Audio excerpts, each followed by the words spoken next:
Greetings, everyone. We are live again this Friday evening. Dynasty Mirror Search for a Guru. Thank you so much for joining us.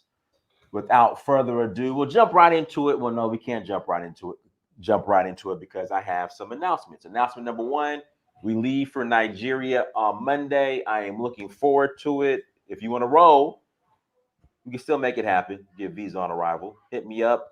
Go to dynastymirror.com. Send me a message. Also, Sierra Leone, end of November or early December. If you're interested in reserving your spot, go to dynastymirror.com or search for huru.com. Send me a message and include your phone number, and I will get all the details back to you so we get you guys up and running. Also, like, share, and subscribe. We are approaching 100K subscribers. Again, we are approaching 100K subscribers.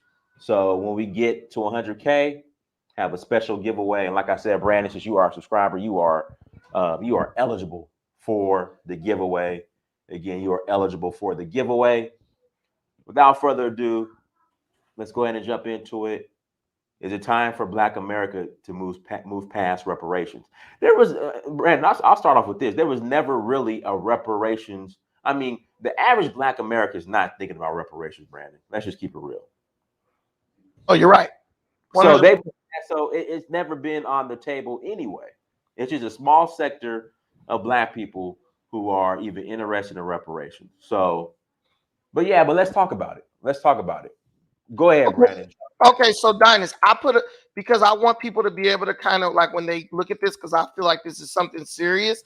I wanted to put like the little banner at the bottom just to top the point that I'm making. So I put in the private chat for you. If you could just like put it at the bottom. I just want to go step by step, 5 reasons, and we could start with number 1, why it's time for us to move on from the reparations. I'm gonna put it in the chat room.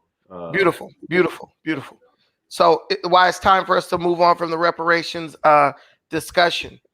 And yeah, please, everyone, go subscribe to my channel if you can. And so there, you guys can follow along. So the first one would be that there is no strategic plan, right?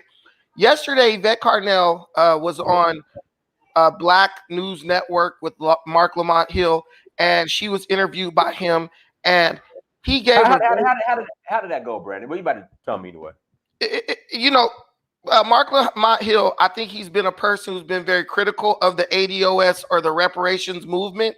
And we need to make a clear distinction between ADOS and the reparations movement, right? Because you can be ADOS and not be in favor of the reparations movement, be in favor of it, or just not have an opinion on it. ADOS is something that's based on lineage, not your political position or your perspective on whether or not Blacks or African Americans deserve reparations. And Mark Lamont Hill was very disciplined, where he just asked a few questions and he allowed Yvette Carnell to explain her position on the subject. Now, I watched it, the whole thing. And when you listen to Yvette Carnell talk about reparations, it's very clear immediately that she's very good at speaking to the triggers of Black or African Americans, right? She uses those trigger buzzwords. Oh, it was hidden from us. It's owed to us. We deserve it. These type of words that get Black Americans fired up and get them ready to mobilize for a temporary time behind something. But when Mark Lamont Hill asked Yvette Carnell the deeper questions, he asked her, what is the figure looking like? Like how much money should be given to us or allotted to us as compensation for reparations? What I saw was a long pause, 20 trillion, right? So for someone to be talking about reparations for almost 5 years, Dynas, and they still haven't worked out a number that would satisfy the masses of Black people in America, like a solid figure that could be allotted to each individual Black American to compensate for slavery. That just tells me that there's no real plan. No one's sitting down saying, this is what we want. This is the amount we want. When you talk about like Donald Trump when he came with the platinum plan, right? The one that Ice Cube worked out with him. There was a number. They worked out a number within a couple of days. They arrived at $500 billion. And Donald Trump was like, yo, we can offer this to minority communities, businesses, and etc. It took a couple days. Now, Yvette Carnell is a college professor. Antonio Moore is a lawyer. You mean between a lawyer and a college professor, they couldn't find a mathematician who could just, do the calculations. Around 14 million African Americans in America, how much money, right, would it take to compensate each one of us in a way that's satisfactory? Now, they speak of $20 trillion, these grandiose numbers. That's when you know that there's really no plan. Because if the entire world's GDP is 300 trillion and you're asking for 20 trillion, right, for just a small segment of a population within a huge country, you know that your numbers are not based on any real mathematical figures. It's really something that's just thrown out for what? Shock value, right? That's like when someone says a joke, like say two people are having a roasting competition and someone says the joke that's not funny, and then everyone says, oh, like that. Even though the joke was funny, people added emphasis to the joke, which may get a laugh or may get people to go to the side of the person who said the joke that wasn't funny. Deshaun Raw used to do that all the time. He used to do parodies about that type of like group, that group think type mentality where something is far below standard, but it's bolstered by the fact that there's a bunch of people who are trying to breathe life into it or who are basically like cheering it on. So you say 20 trillion. That's not a realistic figure. That's probably far beyond what blacks are owed for reparations when you think that in order to save the United States economy, the biggest, largest economy in the history of the world, Congress had a hard time securing $1 trillion for people to save their own economy, right? So think about that, Dynas. Americans had a hard time passing a bill for $1 trillion to save their economic life. But all of a sudden, we believe that these same Americans are going to co-sign a bill or approve a bill saying, yo, let's give 20 trillion to these black people for the work that their ancestors did on a plantation. Does that even seem realistic? You said 20 trillion? Americans have a hard time passing bills for 1 trillion to save the economy during COVID. Now, do you think 20 trillion is logical thinking? Well, I think they're going to pass this this infrastructure bill. How much is that supposed to be? That's only, I think it's only about 250 billion. No, it's in the trillions, I think. No. The overall budget was $1 trillion. But this one that they're trying to do, I want to say it was like 260 billion, this new one that they're trying to pass. Okay. But even yet, it's not over $1 trillion. But when you see how hard it is to wrestle with the government to add $1 trillion to the national debt, what does that tell you when you're talking about adding $20 trillion to the national debt for a specific segment of the American population? Not even for all Americans. One specific group, 20 trillion. What do you think is the likelihood of that? But there are people that say that it can happen. Who are those people? Are these people any type of economists? Do they hold any power in the government? Or are they just people on the internet? Let me ask you this. I think the number one stalling tactic when it comes to reparations is this. In fact, somebody, I forgot who it is, a professor was just awarded, I think, either $300,000 or $3 million to study reparations. It's just you keep having these studies. Right. Dynasty. Stalling tactic, yeah. So what I'm asking everybody to do right now, use your adult brain, right? They basically came out and said COVID has ruined the economy. We need Congress to pass a bill that allows us to add $1 trillion to the national debt, right? To give all these Americans unemployment, to save American businesses, to save investors in America and everything. How hard was it for them to get that bill passed, Dinus? For $1 trillion for all of America. It went back and forth. It was in there for a while. Because remember, they were like, Biden wants to get this passed, and he was having a hard time, and he kept having to go back and speak to Congress and stuff to get them back. So, Dinus, you have that much contention on over $1 trillion, which was going to everybody, to benefit everybody in America.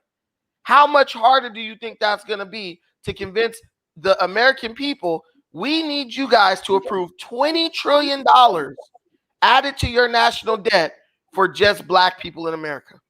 Come on, realistically speaking. They fighting for $1 trillion.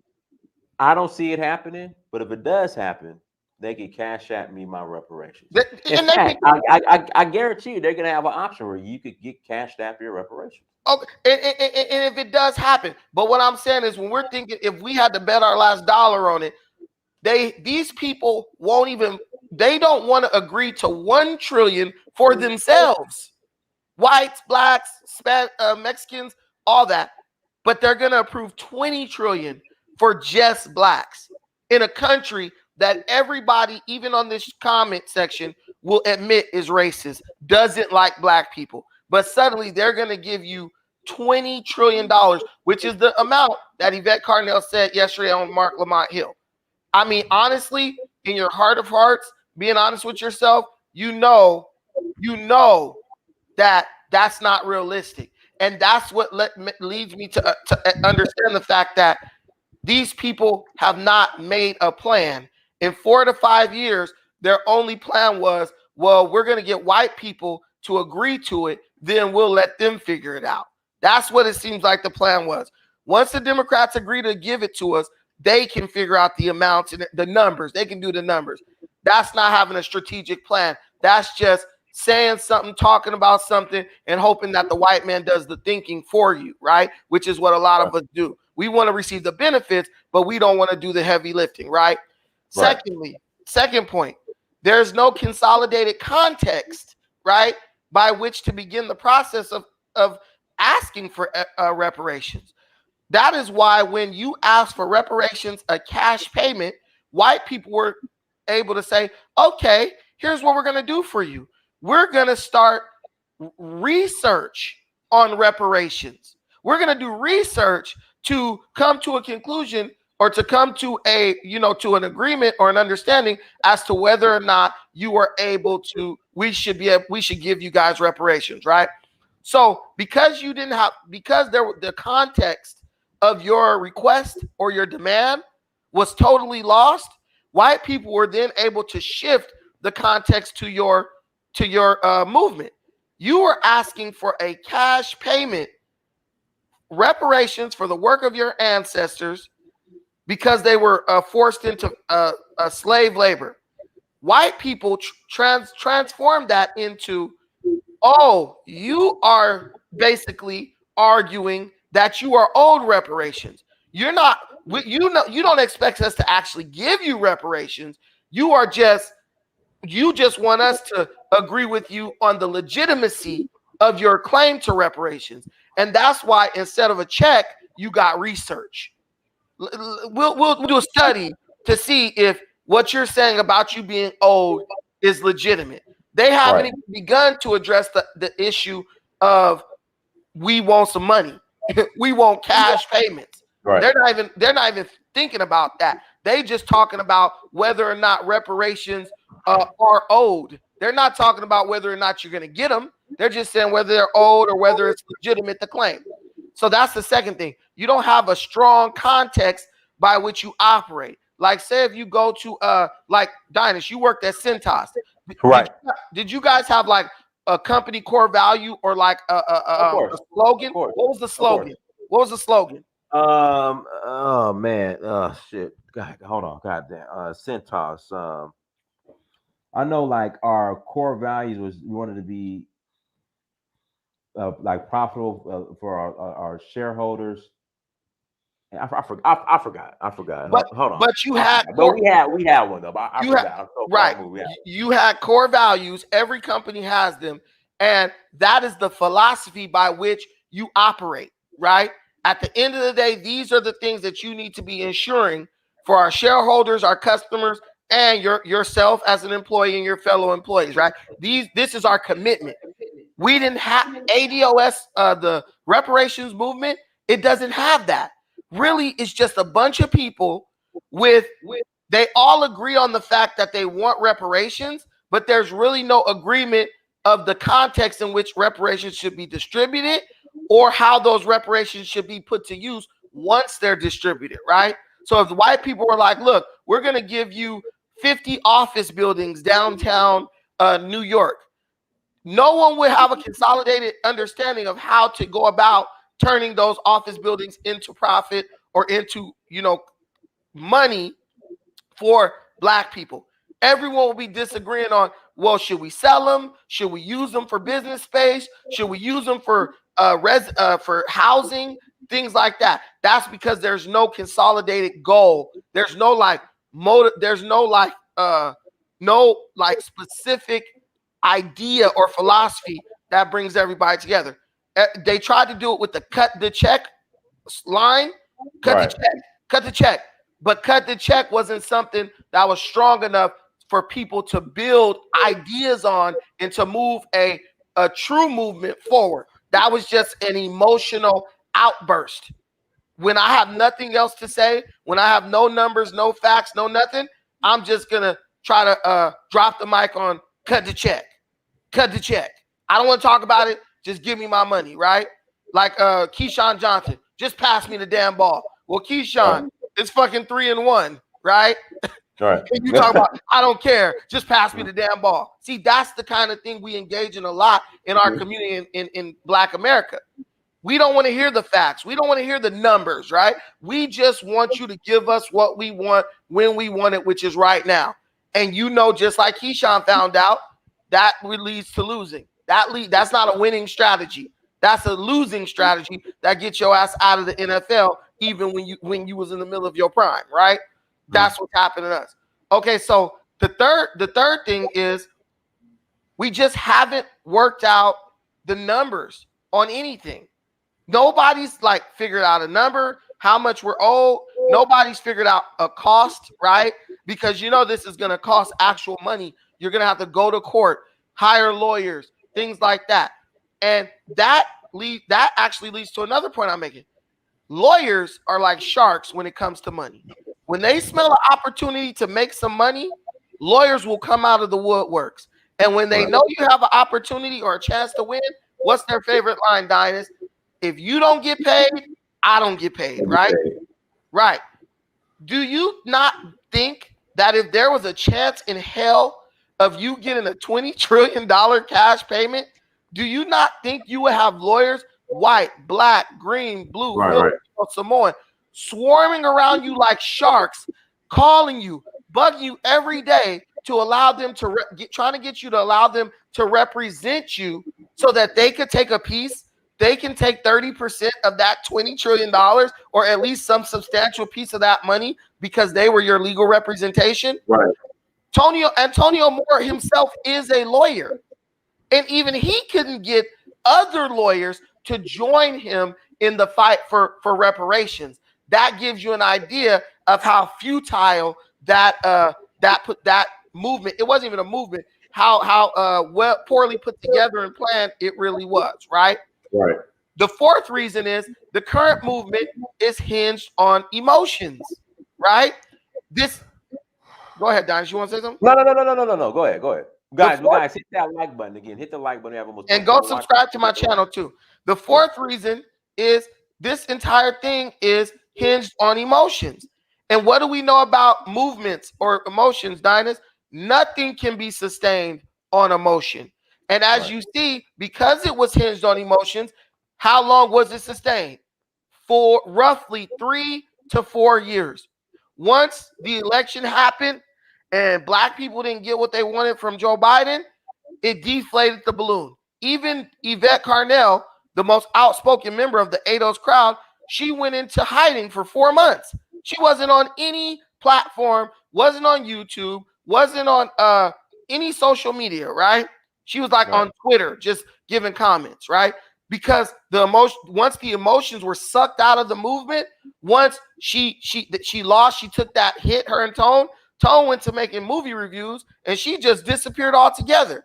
That leads me to the fifth point.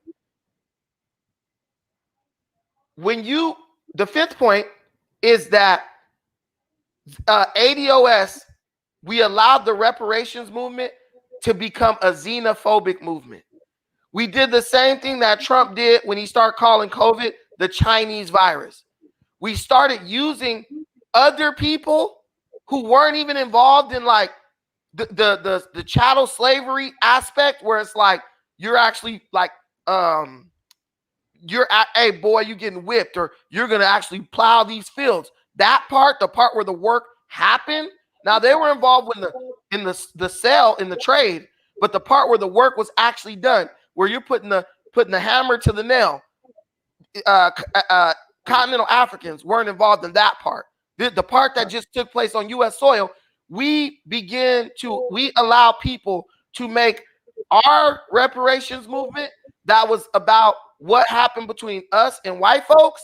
We allowed it to become about how much we dislike or have disdain for continental Africans or Nigerians or Ghanaians or whatever. So we allowed the movement to get taken off course and the focus to be shifted from, yo, you owe us reparations, to it went all over the place. It started being about, well, we want reparations, but we don't want this group of people to be able to get none. We want reparations, but this group of people been talking about how we don't deserve reparations. You understand what I'm saying, Dynas? Right. It's like if your goal is to win the football, like you play football. So you have Georgia Tech. You went to Georgia or Georgia Tech? Georgia Tech, right? I went to Georgia. Come on, man. Georgia. Sorry. So when Georgia, so Georgia plays a big game against Auburn, right? Mm-hmm. What the hell does USC have to do with that? Right. See what I'm saying? We stopped focusing on we're Georgia. We stopped focusing on Auburn, and we started focusing on USC. Oh, why? Because 3 years ago, USC beat us in the Fiesta Bowl. What the hell does the Fiesta Bowl 3 years ago have to do with our game today against Auburn? It has nothing to do with that. Now, is this something that you could address? Well, yeah, maybe we could go look at film if we're going to play USC again, or just if they ran a similar offense or defense to a team we're going to play in the future, we can use that footage to kind of see what mistakes we need to avoid making. But when it comes to Auburn this week, this Saturday, that has nothing to do with that. And we were we were leading up to a big game against the white man, and we had to focus on him and look at his check downs and learn the plays he's running and the defensive coverages that he's going to go in and the different looks he's going to throw at us. And instead of focusing on that, we started focusing on the Fiesta Bowl 3 years ago where we lost to USC. Would you agree with that? We start going to the past. We start focusing on the past again, right? So that's the fifth reason why, we need to pivot away. Now these aren't in my highlighted reasons. Here's the biggest reason. The entire world is moving forward. The entire world is moving forward. And once again, just like we did in the 1960s, Black people are stuck. Our minds are locked like a pit bull. Like, you remember they used to talk about that monkey trap, Dynas, where the monkey would stick his hand in something in the gourd and he would grab something and he wouldn't really be stuck, but he wouldn't let go of whatever he had a hold of, so he couldn't get his hand back out, so he would be stuck. We're the monkey. And what we're holding on to is the idea that we're owed reparations. Not saying the diamond that the monkey reached for was still shiny. It still was very valuable. But the problem was the monkey's refusal to let go of the diamond caused him to give up his freedom and caused him to get captured. And that's where we are right now. We are in a captured state mentally because we don't know how to let go of an idea, go back, regroup, and come back better and approach that idea from a different position or perspective, right? We're locked. Our minds are locked. They owe us. Cut the check.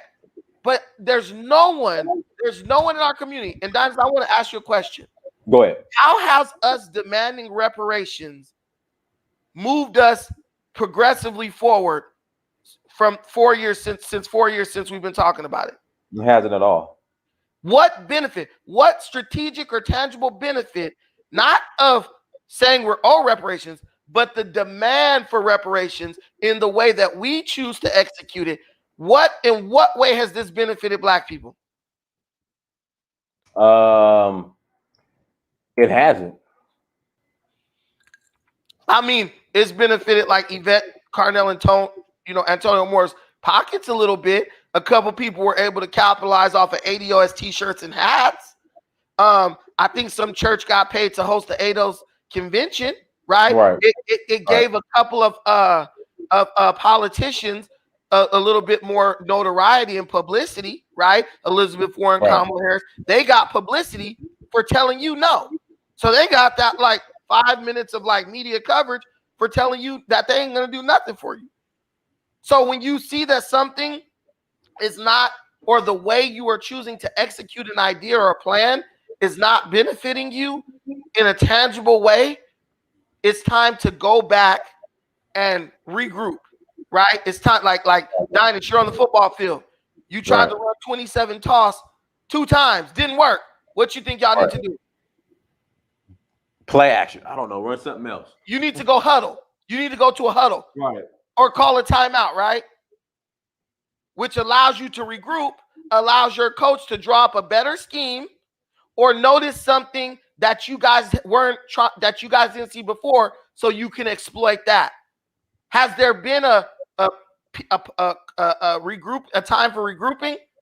All I see is the leaders and founders disappeared for 3 months or 2 months. Now they came back and they're like, yo, reparations it's probably not going to be reached or gained anytime soon. So what we're going to do is start an advocacy organization. And this is Yvette Carnell's own words. She admitted it's not going to happen anytime soon. She said, but you got to keep on planting the seed. So you talk to somebody and they might not listen to you today, but then you go back and talk to them again, right?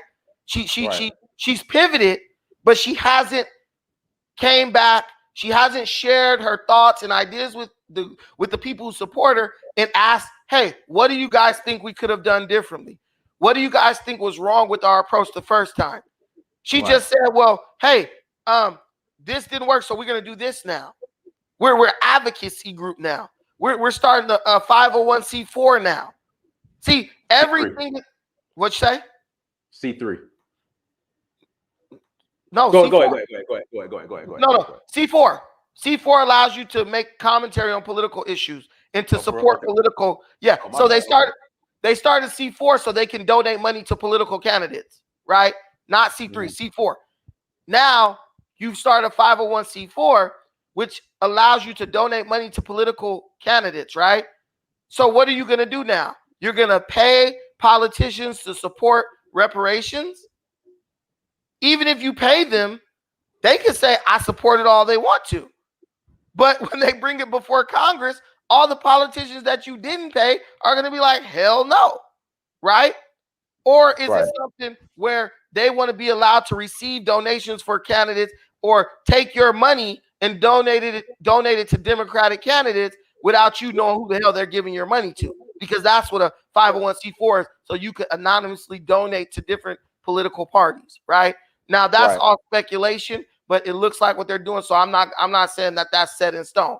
But what I'm saying is we got a lot of smart people in these rooms and in these groups. With your brain, right? You went to school. You're not out here spewing facts based on a GED, like Dan Calloway or something. You went to school. Dinus, you went to college. Does it not look like somebody needs to do some serious, they need to take a step back, regroup, chart out a realistic plan, present that to the people, and see if they're down to go behind that? Or does it seem like we need to start focusing on maybe securing reparations for ourselves through economics, kind of like what me and you do, Dinus? Yeah, we got a caller, and guys, we're not gonna be on here long. I got a pack. I leave for Nigeria. I'm always packing late, man. Doing everything last minute. So, but Cash Zulu. So we'll take 2 callers. Cash Zulu, go ahead. I don't know why my name always comes up as Kasha. How you guys doing? Well, Because you that's how you spell misspelled it. it. That's how you spell it. That's how you spell your name. It's a T in there as well. So Kashta. yes, Brandon got it right. You got It's the stop digging in your boxer. nose, Brandon. I wasn't even in my nose, but it was the boxer, Costa Zoo, the dude who knocked out Zab Judah. I know what you're trying to do there. Yeah. You see what I'm trying to do there. Okay. I Brandon, you know we always disagree, man. You telling one side of the story once again. Why do you keep Uh-oh. bringing up Yvette Uh-oh. Carnell? She's such a horrible example for the reparations claim. You haven't mentioned Jason Black, Professor Black True, Tariq Nasheed, Right. who it came from. Actually, a modern reparations claim today came from actually Dr. Claude Anderson. Mm-hmm. So you haven't mentioned any of them. You keep just talking about Yvette Carnell. Nobody listens to Square Jaw. Well, let me give you an answer to that. The only reason I've mentioned Yvette Carnell is because when you look at all these other people you named, Yvette Carnell is her and Antonio Moore are the only people who had a convention where they actually got people That's who were not running. true. Tariq Hold on, Nasheed had an you didn't let FBA. me finish. You didn't let me finish. You didn't let me finish. Be slow to speak. They're the only ones who had a convention where they actually got people who are currently running for president to show up and speak about reparations. They're the only ones who have any connection to anything political. They're the ones who got the candidates like Bernie Sanders and Kamala Harris to actually, they got like 60 Minutes or whoever to actually ask that question of the candidates, You right? do understand they got that because they are controlled opposition, right? But we're not asking you. We're not debating how they did it. What I'm saying is the They're fact that they wait. What I need you to do, Costa, is instead of looking at the issue specifically, I want you to start looking at the principles of what's going on. Right? Right. It's These open. guys are these guys are more I'm doing organized. now. All the Okay. dudes you mentioned, these guys, Antonio Bedcorn and Antonio Moore, they have a bigger following than these guys as far as reparations movement. They they also don't. That is false, bro. listen. That's false. They also wait. They also are more. Are more organized. They actually Oh even Lord. wait. They actually have even started an organization behind this and secure 501c4 status. Now, I want you to just do me a favor, real quick. You What do understand this means nothing when it's controlled opposition, I'm right? not. So they I'm should not. be more organized, Listen, right? They're I'm getting not. their funding from the people who they claim that they want to get reparations from. They get Wait a paid minute. by them. Listen, brother, listen. I'm not arguing whether they're control opposition or not. What I'm saying that when it comes to the reparations argument, one, you're going to have to be organized, right? They are more organized than the people who are just But doing what? don't you think that we're not organized because of people, de facto people like you?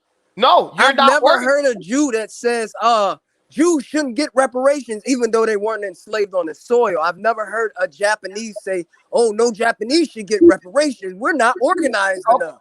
Okay, so let me ask you a question. Let me ask you a question. So you're telling me that because I've never said black people shouldn't get reparations. Dinus, have you ever heard me say that? No. You I've said never it's said that. unrealistic. Listen, but I didn't say we didn't deserve it. I never said that. Yeah, I just say it's I even unrealistic. said I thought I heard you say that, I've Brandon. never said that. I said I will gladly accept my check. But let me ask you this question. Yeah, I said cash at me. I want you to answer this question honestly. I know sometimes you have a hard time answering questions when I ask them. So me talking about how the ADOS movement for reparations was poorly executed, that stops Tariq Nasheed from forming an organization. How? That's one question. The second question is, how does Tariq Nasheed starting a museum help you gain reparations? Like, he could start an organization with that money, but instead he's opening a museum. So how does my disagreements about how things are executed stop Jason Black or Tariq from even coming together in making an organization? Answer that question for me. All right. Well, according to Neely Fuller, Brandon, making an organization is it's kind of pointless in modern day, and especially if we live under white supremacy.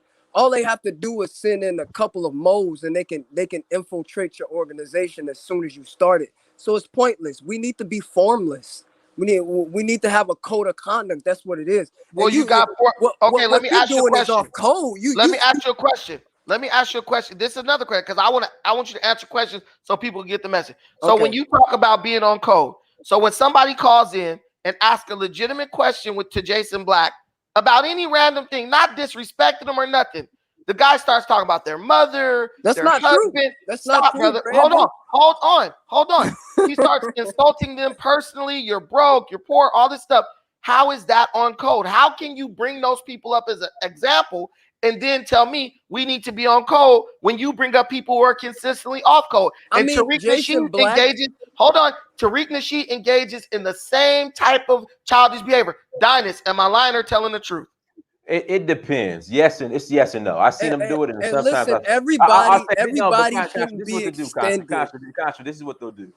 If they come in and challenge, if a caller calls and comes in and challenges them, they'll first insult them, and then they might listen, they might not.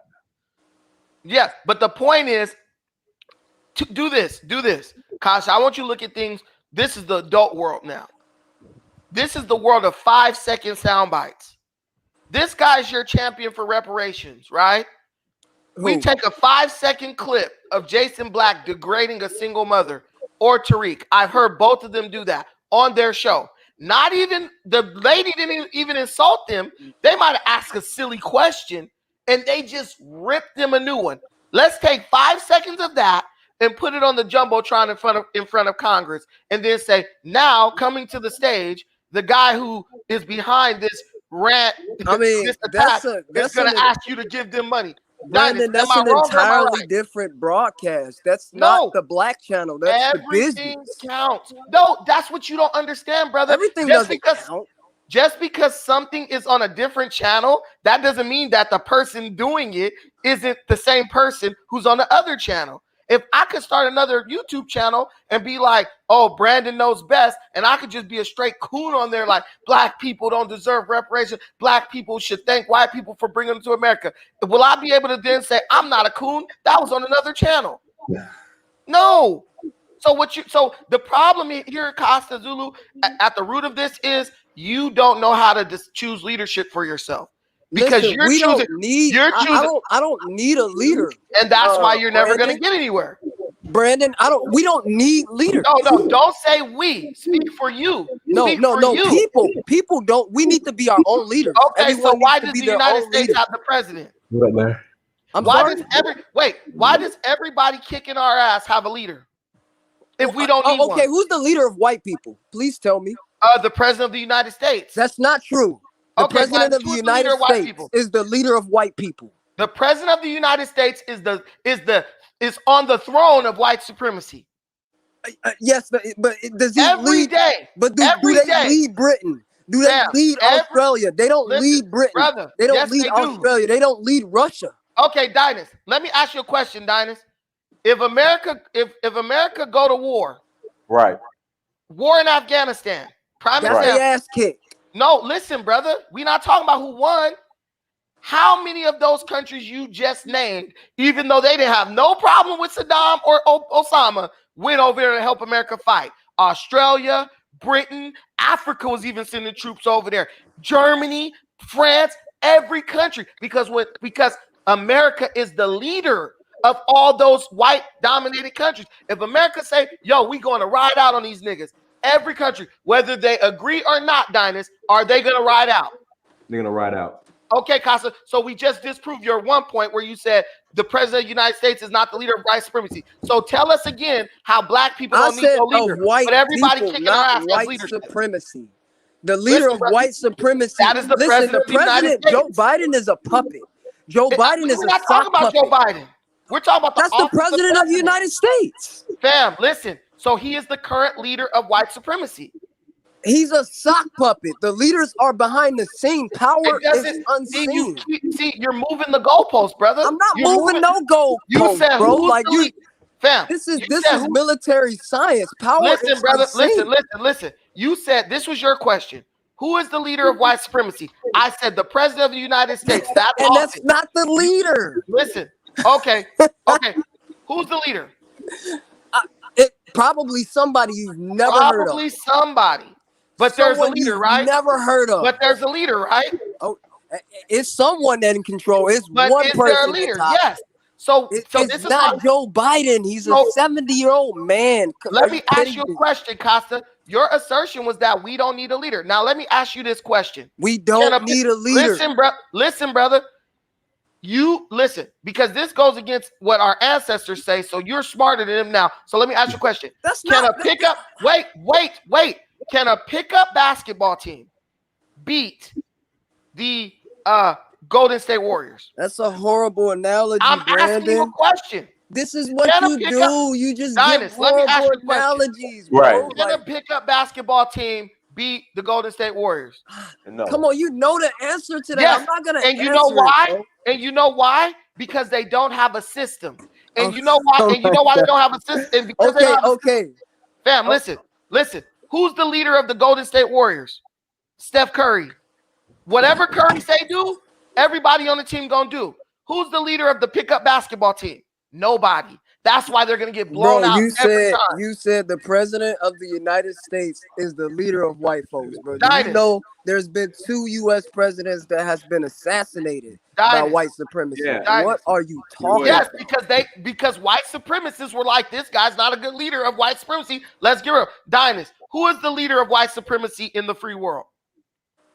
Well, it'll be the United States of America. So whoever's leading the United States of America. They say it's the most powerful office in White the world. Protestant males, bro. Fam, it doesn't matter what you say. What the point we're making is you've leveled another ignorant statement when you said black people don't need leadership. And what I want you to I didn't answer say is, leadership, didn't. Brandon. I Okay. did not say leadership. I said Costa, we don't need a leader.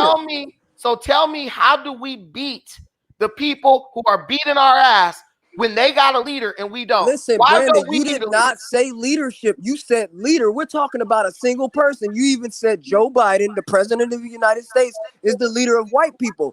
Everyone needs leadership. I'm not arguing that. You just said we don't need a leader. Bruh, we don't need a leader. We don't need one person in charge. Bro, I didn't say we need one single person. I said we need a leadership. We need a leader. But then the leadership is a group of people. Fam, That's a a leader- group of people. That's not one person. Fam, a leader delegates responsibility to other leaders. Joe Biden is the top. Then he goes and says, hey, I'm gonna point you here, point you there, point you there. Now you can elect governors and stuff like that, but Joe Biden appoints other people to be in charge of other aspects of the government. And he also, in the United States, it's to the point where the United States even appoints leaders for other countries. Joe Because if they don't Biden, like the leader, they just Joe kill him Biden and can't prove they do want. anything without. Why the are you approval. focused on Joe Biden, bro? Open I'm your not. damn mind. You Joe the one Biden who gonna be said the gone in leader 2 of years. the United States. You said the president of the United States is the leader of white people. That's what you Okay, said. fam. Okay, fam. So what's the next move for reparations, ADOS, since we're all ADOS? The thing is with reparations is it's almost comparable to my aunt being restored in the 25th dynasty in So it's ancient not gonna Kemet. happen. Or compared to white folks when they were going on their little war for power and they were calling it we're looking for the Holy Grail. You know, like this is something that's actually legitimate, and this puts us in a good position. If we can take the reparations, I would prefer that. Okay, we're 'Cause not I talking do about agree- what you I prefer. agree with you. They're not gonna give it to us, and I don't Okay, want so them why to are give we it having to this us. why are we having this disagreement?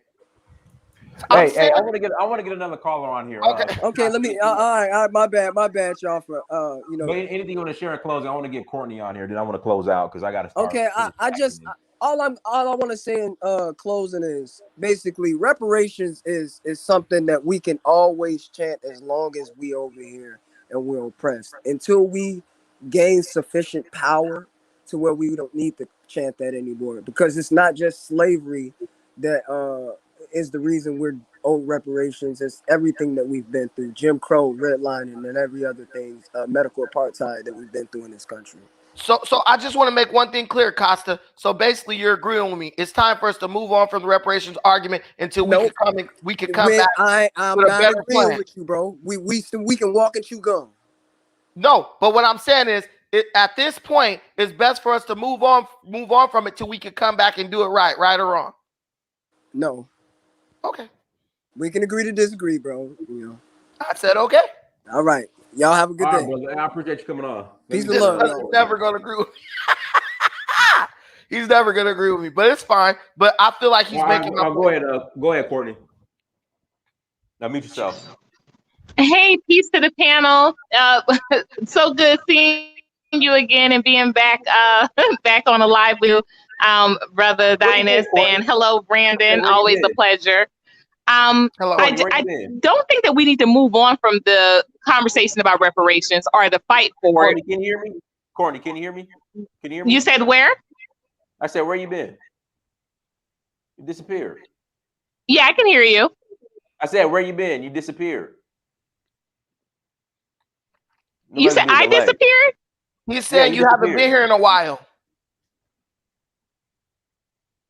Yeah, it's the delay. Yeah, you got that. That's that Obama phone. Yeah, I do. I can hear that. I have a delay because it's like when there's talking, there's like a stutter and then it delays a bit. Okay. But I just wanted to say that I don't think that we need to be moving on from we don't need to move away from the conversation or the discussion or the fight for reparations.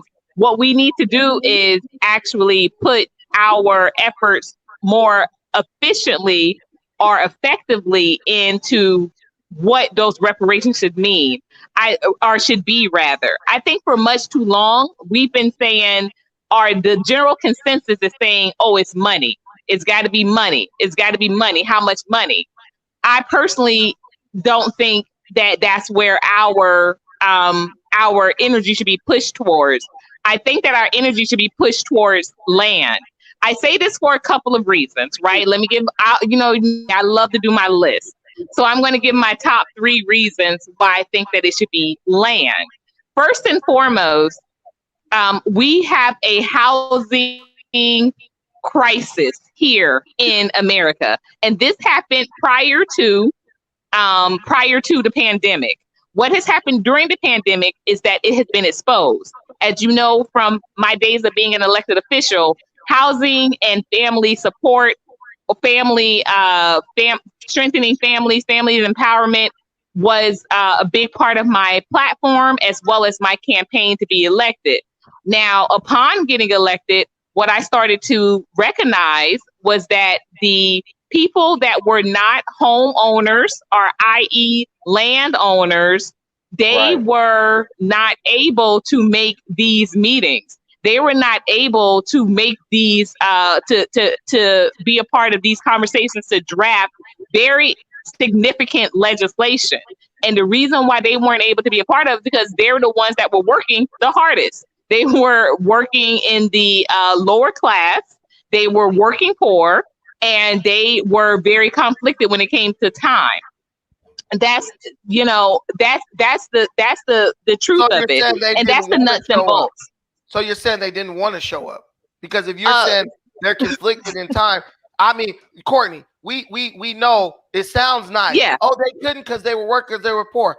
I said some. I'm always going to be brutally honest. I'm a conservative. They got time to make it to the club. They got time to call off work and pretend to be sick for everything else.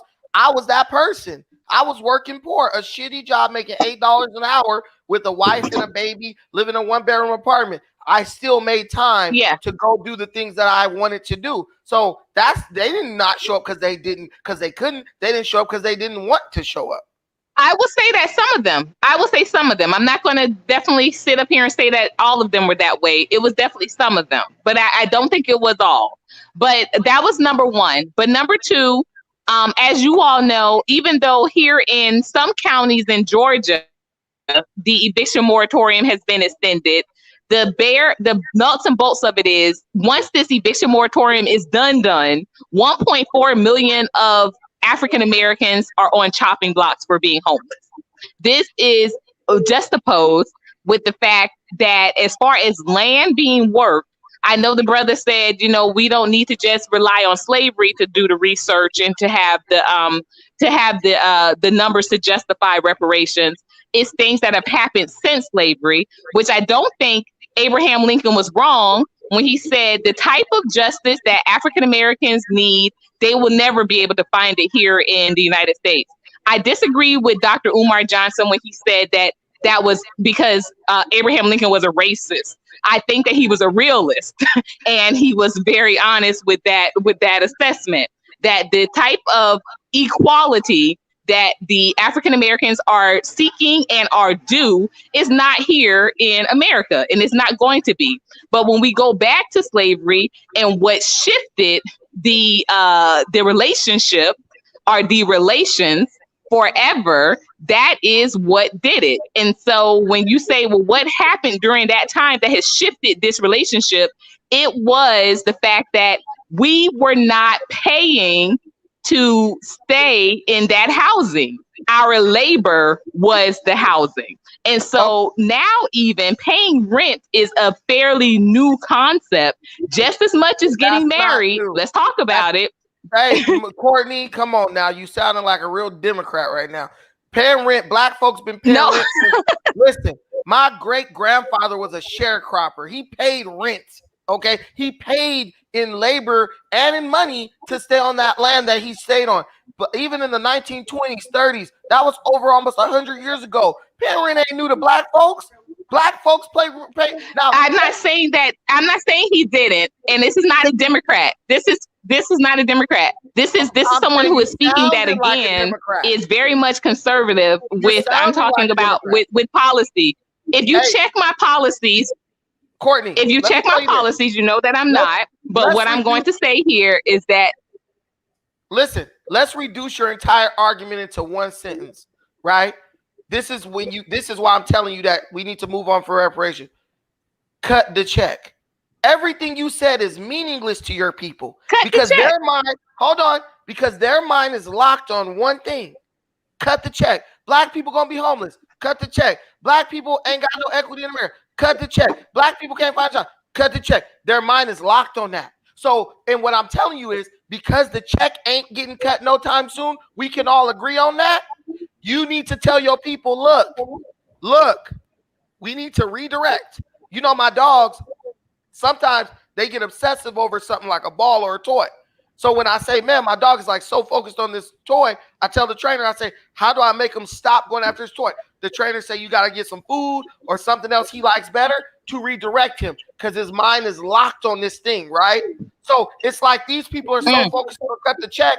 They'll sit around, they'll die of starvation. They'll be living under a bridge because their mind is focused on only one thing, cut the check. So if the check ain't getting cut within the next 6 months, we got to move past that. We got to redirect to the real issues. Like what you said, the moratorium for housing, which I think is bullshit because there's a labor shortage in America right now.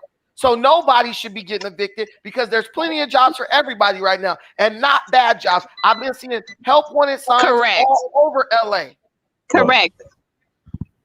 So you can't say we're getting the reason why black folks is gonna get evicted and they're on the chopping block is because somebody on TV said you ain't gotta pay your rent, and the nigga said, "Oh, you mean I could take my rent money and go spend it on bullshit?" And that's what they did.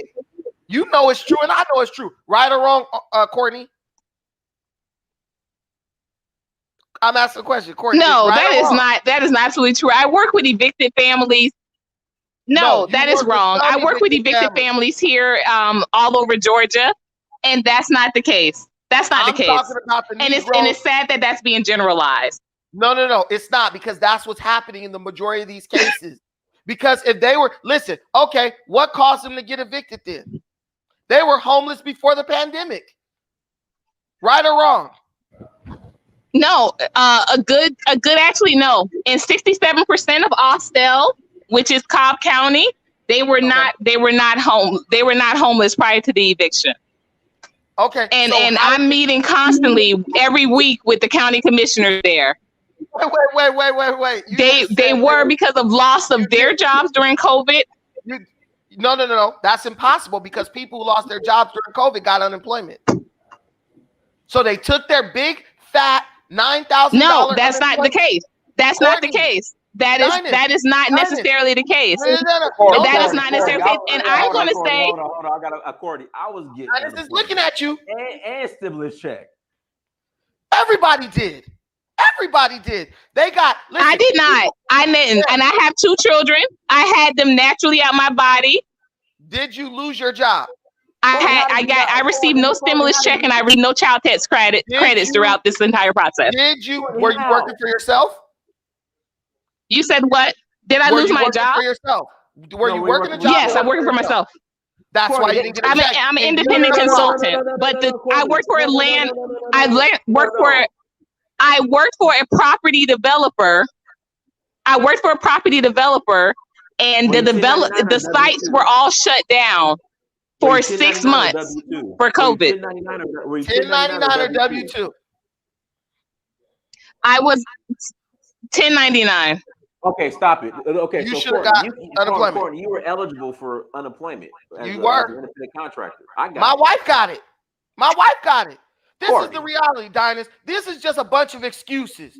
I did not. True. We all got. Okay, Courtney, did you apply for unemployment? Did you apply for unemployment? Honestly. Once, yes. When it first started, I did. I never applied again.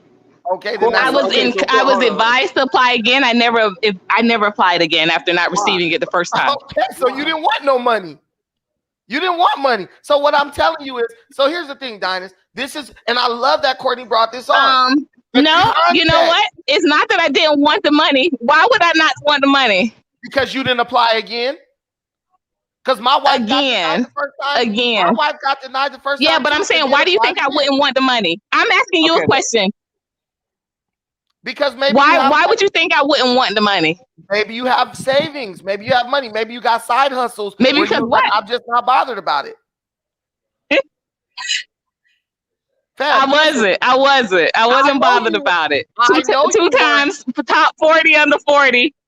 But listen, I wasn't bothered about it. But Dinus, I wasn't bothered about it. So Dinus, you see what she's doing here. She's trying to purposely misrepresent her situation.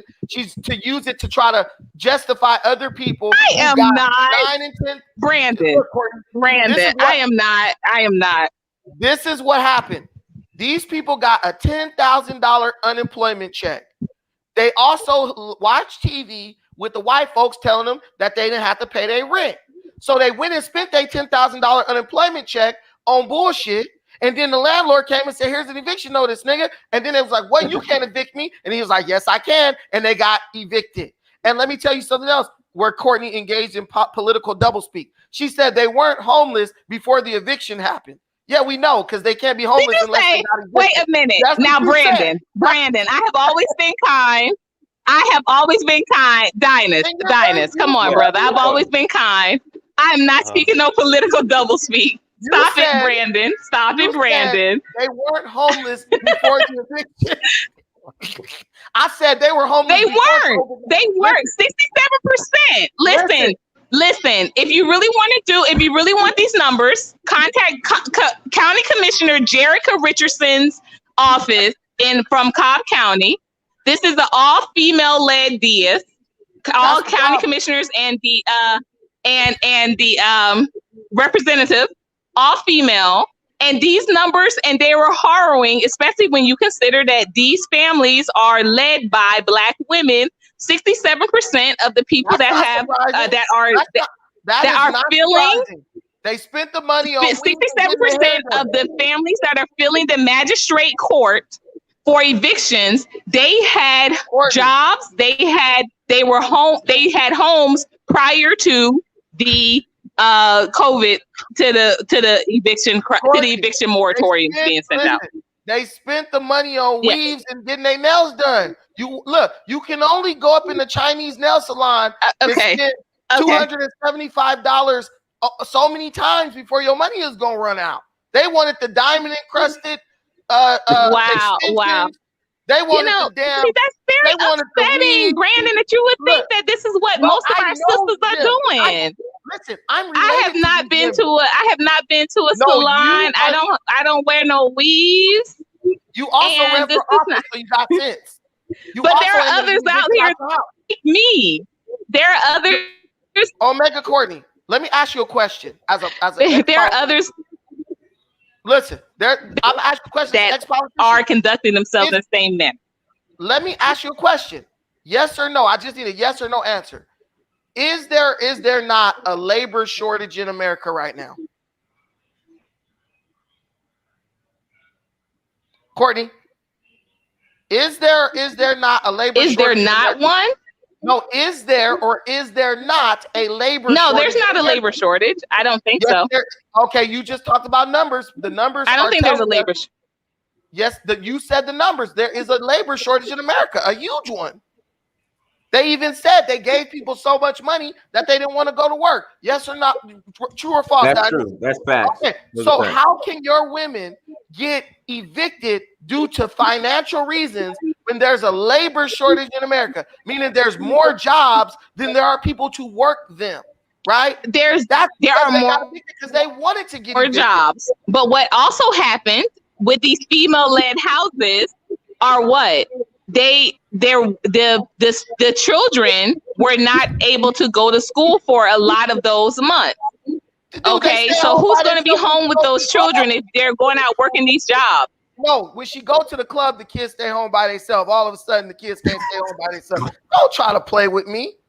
My sister been leaving their kids alone since they were 6 years old. I'm not playing with you. That's that's you generalizing. I ain't generalizing nothing. It's not the case. That is, let me tell you, I got two. I have a daughter and a son. How long you? I have a daughter and a son. They ain't seen no club because I don't see no club. And stuff. Listen. So you telling me a logical thinking American diners would rather be homeless with their kids than to go to work and maybe. No, my children they don't stay at home by the time. I'm not talking about you. I'm talking about the people you're representing who you're making excuses for. You're telling me that these women would rather be homeless with no place to go with their kids. I'm not making excuses. I am giving you examples, Brandon. That's not all of us. Stop the generalizing. That's not all of us.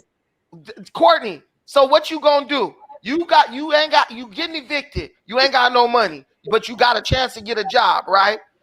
You gonna go to work or get homelessness, become homeless with your kids.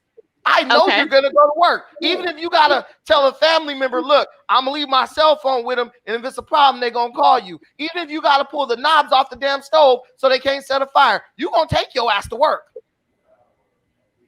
Right or wrong? No, that is not the case. That's wrong. Okay. I don't have family members I can leave my children with. They all work. And I don't knock nothing off no stove. I tell you, before the pandemic even happened, I used to have very hard choices. When I worked for the city of Miami, there was a woman that homeschooled her children, and this was before the pandemic. And I would, when my children were on spring break. Okay. So the point is you figured something out. These chicks could have figured something out. These women didn't want to work. They start watching TV. They heard the white man say, you don't got to pay your rent. We passing this legislation so people who live in apartments don't got to pay their rent. They believed it, but they didn't realize that the timeline was totally different. So they, black folks, as soon as we hear something on TV, we think it's happening right now. So they didn't pay their rent. They went and spent their $10,000 unemployment checks on weaves, nails, and baby bins down payments, right? And then they got evicted. This once again, do you know who has been the biggest recipients of doesn't those matter. They're the larger of the population of those endowments? You know what demographic, what city, what counties have been the biggest recipients? Okay, so what I'm telling you is there are larger. I will give you a hint. It hasn't been our demographic. It hasn't been us. Okay, but there are a larger segment of the population. Also, on top of that, if there's more of them receiving unemployment, that means there's more of them getting evicted. Right? I was a part of a clinic. Let me tell you, I was just a part of a clinic yesterday. And literally, how many months in, there were people that did not know that there was an eviction moratorium. Because why? They have been going to work, and I'm talking about these jobs were $10 an hour jobs, $12 an hour jobs. they Right. weren't even aware that there was a moratorium because they have just been paying their rent and been, Because just they've just been trying to doing keep what? ahead. Because they've just been doing what? They've been paying their rent. They've been going to work. So what they've been doing is they've just been being responsible. So now they're not homeless. That's what I'm trying to tell you. There's some that's like Chris Rock said. If they ended welfare tomorrow, black folks wouldn't give a damn. Niggas would be terrified. Because what you're doing is you're representing the Negroes of our population, the ones who sit up and try to play that game where they gonna try, that game where they tell you, look, this is the final this is the final notice. You owe $45 on your light bill and you got to pay it by this day or your lights gonna get off. Well, maybe if I really want to go eat a McDonald's cheeseburger and that's gonna be about $7.99. So maybe if I send these dudes $25, they won't cut my lights off. Black people do that type of shit all the time. And that's why I'm telling you, black people have a lot of things we could be working on right now instead of locking our minds on the idea of give us reparations. I'm not saying we don't deserve it. I'm not saying it's not. I don't think it's about locking our mind. I think that we should be redirecting our energy. I think we should be directing our energy towards land grabbing, not receiving a check. Land grabbing. Land ain't gonna listen. If you can't pay a damn rent, how you gonna pay a mortgage on some land? So you already on a defeated thing because the same people who don't even want to pay their $900 rent. No. I don't think. Again, I said land grabbing, and I don't think it should be about. I don't think it should be. I think that there should be an amount of credits that are given because of the fact that, like right now, I'm in the process of purchasing a plantation purchase, a former plantation purchase. Black people are buying land all over. Has never been. Fam. Courtney, right. Okay. If that's what they're doing, I think that I think that's where our energy needs to be going, mobilizing towards plantation purchases, not just land, actual plantations that have kind of a built-in village, a built-in community right there on that plot of land. Because this is quintessentially this is what's owed to us. Courtney, listen. Black people are already buying land, houses, all that. The problem with black folks is we focus on the black people who ain't doing shit. So you got a bunch of black people, homeowners. Oh, I own 10,000 acres. My friend owns like 160 acres in California. Black people buy land all the time. We're just focused on trying to do charity for a bunch of people who are sitting around waiting for a handout. You're not fighting for black people who are out here trying to purchase land and maybe can't get it. They have the money, but they can't get the land. You're worried about Bonquisha, who got evicted because she'd rather spend her money on baby Benz than freaking paying her rent. So you got to choose a side. Are you going to fight for the black folks or are you going to fight for the niggas? Because wait, who are you saying? Are you talking to me? I'm talking to you. Are you talking to me? And who am I been fighting for? I'm saying. Okay, well, let me tell you, I've been fighting for people, like I said, that are people like me. No, these people. I have already made a decision. When I was in office, I know who I represented. Courtney, these people are not like you. You just said that. How do you know that? That's what I'm telling you, Brandon. You do not know that. Let me tell you. You don't know. Listen, Courtney, you said, how do I know that? I'm going to answer you. I know that because you said you didn't apply for unemployment because you wasn't worried about the money. Top 40, under 40, 2 times in a row, right? So they're not like you. And I would appreciate it if you stop trying to make it seem like they're like you because you're not doing a very good job of it because we all know top 40, under 40 is way different from I'm going to spend my last $50 getting my nails done by an Asian. That's totally 2 different classes of black people. But I am telling you, Brandon, while I am out here representing, I am finding more ladies, more mothers like me than I am the ones who are patting their hair and have to get their nails filled. I am. Especially here in Atlanta. Now, maybe when I was in Miami, I couldn't have that. Couldn't have that discussion with you. I honestly couldn't. But here in Atlanta, I am finding more entrepreneurs that wanted to just stay home, work with their children. I just met a young lady today, Kayla, Like I said, But I they're just not did a clinic yesterday. But they're not getting evicted. See, you're moving the goalposts. You said you were advocating for people who were getting evicted. Now we didn't move. We didn't win The all the clinic way to yesterday the was 50-yard for line. 2 of them. No, I didn't move that. anything. I'm not moving the argument. I said the clinic yesterday to. Okay, I'm listening to you. Yes. Okay, so the whole Okay, I was just saying that literally at the clinic yesterday. This was just yesterday in Cobb County. There was out of the seven young ladies that showed up, there was only one young lady with the OnlyFans that was talking about how she was behind on everything, and she's sitting up with an OnlyFans account. Yeah, there was only one out of those 7. She spent all the money on the yaki. Of course, okay. But that was one out of the 7. That's what I'm saying. Oh, Courtney, listen. The 1 out of the 7 represents a large amount of people getting evicted. Because a woman who's responsible, who's doing what she's supposed to do, she's not going to get evicted out of her place. I'm just trying to tell you, I know responsible women, and you actually discredit those women when you sit up trying to make a way or save a bunch of women who sat right there. No, I'm not. I'm not, because I'm telling you, I was a woman that was a responsible woman. No weave, no nails. Courtney, you don't just get evicted during COVID because you had a hard time paying your rent. I know people who are 3-6 months behind, and their landlord was like, I understand people, no one has money, just try to give me something. These people neglected their rent payment because they wanted to do other things, and they ended up homeless, Courtney. It's just like they got kids without no daddy. I think that you are once again painting with a broad stroke. I hear you.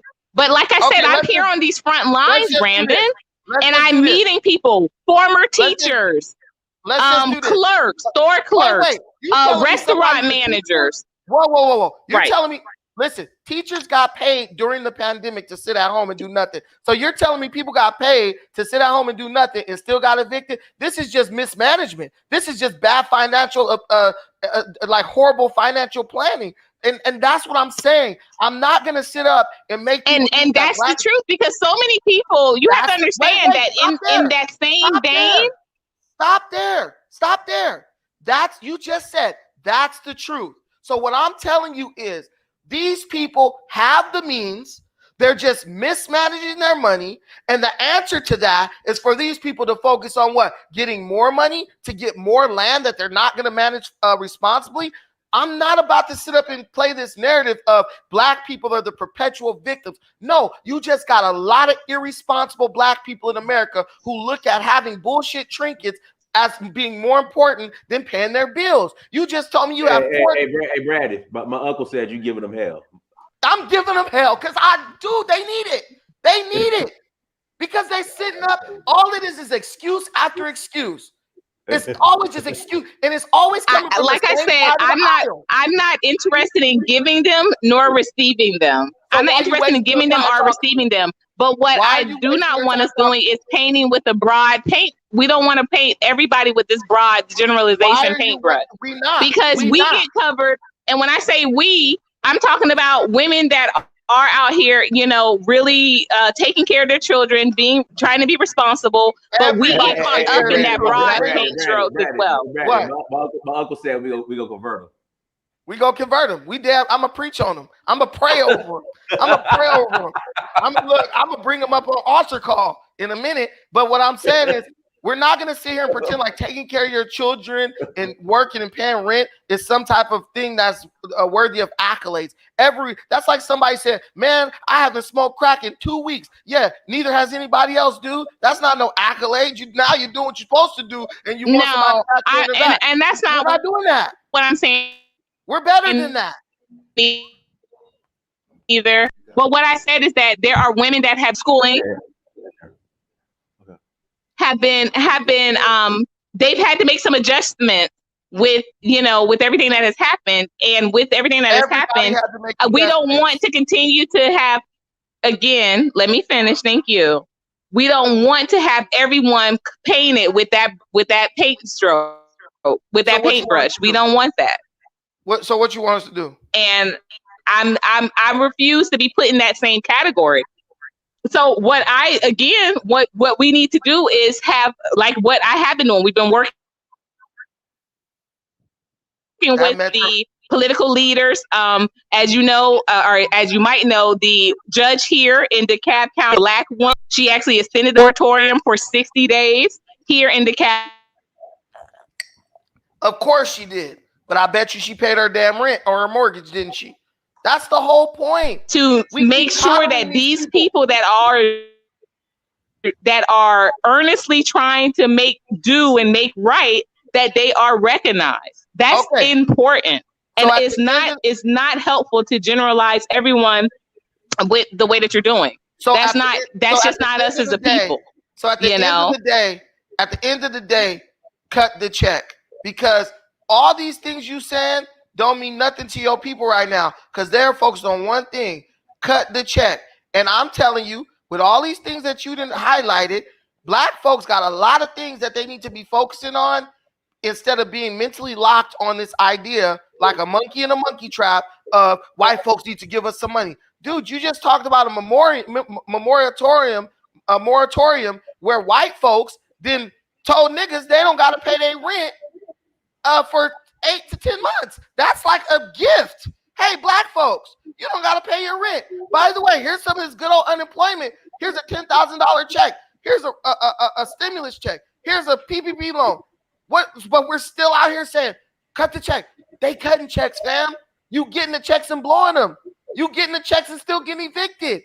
That's why I'm saying it's nothing wrong with wanting reparations. And it's nothing wrong with demanding what you want. But what I'm telling you is you could spend the next 10 years focusing on cut the check and it never happened. Or you could spend the next 10 years focusing on things that yield results way more quickly. And then when you're in a better position, come back and then tell them, look, we in a better position. Let me now you need to cut the check. It's like that movie Count of Monte Cristo. You ever saw that movie, Dennis, Count of Monte Cristo? No, I have not. You should watch it. I think I did. Okay, I'll watch it. It's a great movie. But it's all about a guy who got screwed over. He left. He got screwed over, got dogged out by his best friend. He came back when he was like, he reinvented himself. He came back and he did his thing, right? Came back balling, right? There's a saying by Frank Sinatra: the best revenge is massive success. They denied us reparations. Now it's time to seek revenge. How are we going to get revenge on them? Massive success. Let's come back as business owners. Let's come back as land barons. Let's come back with million, billion, and $1 trillion net worths on them, to the point where now they begging to give us something just so we can let them in on what we're doing. That's how you do that. That's what Asians did. Y'all talking about all these groups who got reparations. That's what they did. They came back balling on a jumbotron on these fools, and they start begging them. Japanese got reparations. Yeah, because they came back as technological giants, bro, creating computer chips and everything like that. White folks needed their little computer pieces and their little microchips to even make their cars run and stuff like that. And at that point, white folks was begging to give them something just as an act of goodwill so they could let them in. Right or wrong, Dinus? Right. But let's do this, Brandon. Let's go ahead and close out, because I got to cook Mansa dinner. I'm running late, and I still got to pack. But man, I wish we could keep it going, but I got to get ready to go. Right. So that's the thing. The best revenge is massive success. We already got denied. Now it's time to go back and formulate a plan so we can get revenge on these fools for having the audacity to deny us what we deserve. Right. And how do you do that? You get basically, you know what? You get revenge on them. You go out and get successful. Now they begging you. You ever had a girl? She was ugly. Everybody was like, I don't want to. They didn't want to date her. But then she came back. She grew into her body. She grew into her teeth. She took off her braces and she got contacts instead of bifocals. Now all these fools just trying to talk to her because she looking so fine, right? And now she like, yo, now she got her pick of what she want to do. That could be our people. Y'all steady want to be the ugly duckling when you need to just step back for a minute, regroup, grind, get ugly on these fools for a minute, and come back stunting on them. That's all I'm saying. But instead of that, what are we going to get?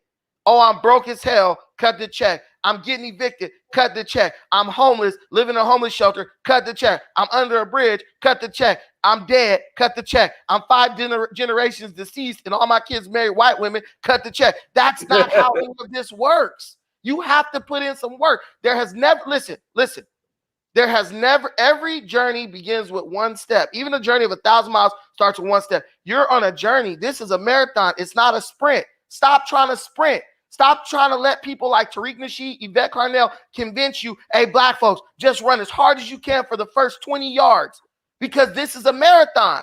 And by the time you run that 20 yards, you're going to be gassed out and everybody passing you up. That's what keeps happening.